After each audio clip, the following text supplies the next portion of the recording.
Depuis déjà bien des siècles, tous ces hommes inspirés qui au cours de l'histoire d'Israël avaient parlé au nom du Seigneur, avaient annoncé que cette époque de liberté et de bonheur arriverait certainement, et qu'Israël y entrerait sous la conduite d'un être surhumain, tout-puissant, que le Seigneur lui enverrait exprès pour cela.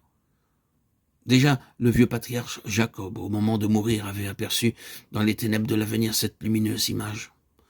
Le roi David, dans plusieurs de ses psaumes, avait célébré sa venue. Tous les grands prophètes, les Isaïe, les Ézéchiel, les Daniel, avaient affirmé avec une conviction inébranlable que la venue de ce sauveur d'Israël était certaine, qu'il n'avait pas à en douter. Ce messager de la liberté et de la justice, c'était lui qu'on appelait, d'un terme assez vague, le consacré par Dieu. Ce qui en hébreu se disait Messie, et ce que les Grecs traduisaient par Christos, c'est-à-dire le Christ, en hébreu, Mashiach, loin.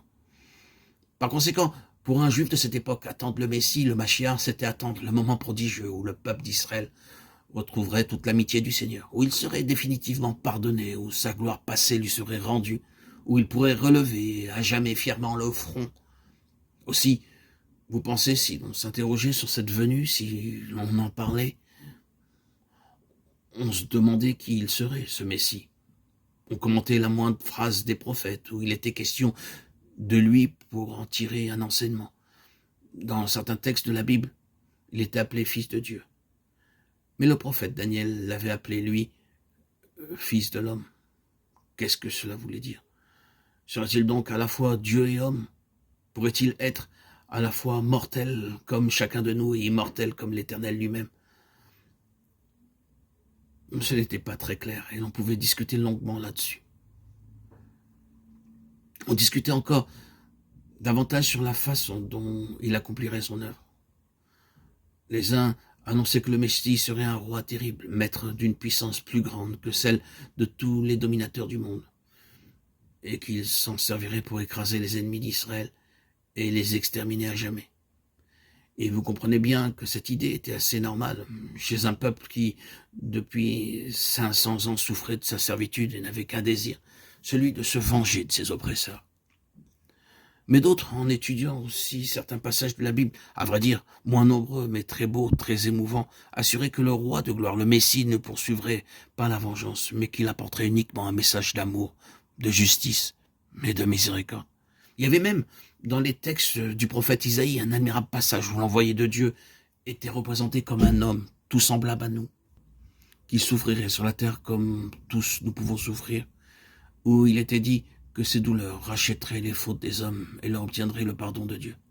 Quoi qu'il en fût de ces discussions, une chose était certaine, c'est que tout juif croyant avait une envie immense de voir le Messie paraître sur la terre. Rappelez-vous, le saint vieillard Simon au temple remerciant Dieu de lui avoir accordé cet immense bonheur. À Jean-Baptiste, bien souvent, on avait posé la question « Es-tu le Messie ?» À quoi il avait répondu « Non, ce n'est pas moi, mais il va venir bientôt. » Et c'était en effet une idée très répandue chez les hommes d'Israël à cette époque-là, que le Messie ne tarderait pas à venir. Dans un texte du prophète Daniel, ne lisait-on pas une phrase mystérieuse qui annonçait qu'il paraîtrait dans 70 semaines d'années? Or, 70 semaines d'années, cela faisait 490 ans, environ 5 siècles. On calculait que depuis le temps où cette parole avait été dite, il s'était écoulé juste 5 siècles, et que par conséquent, le moment était venu. Maintenant, vous comprenez pourquoi le moindre juif devait sentir en lui un tremblement de joie si l'on venait lui dire « Tu sais, le Messie est né. Il est là. Il est parmi nous. On l'a vu. Il va se manifester. Son règne va commencer sur la terre. » Dans l'évangile selon saint Jean, au début, on peut lire une sorte de magnifique poème où évoquer cette attente fiévreuse dans l'espérance. Elle va venir, la lumière, la vraie lumière, celle qui éclaire tous les hommes de par le monde. Ce qui s'était passé au gué de Bethabara, ce que Jean-Baptiste avait vu, ce que quelques autres privilégiés avaient appris de lui, le prouvait. De façon certaine, elle était venue, la lumière. Désormais, elle allait briller.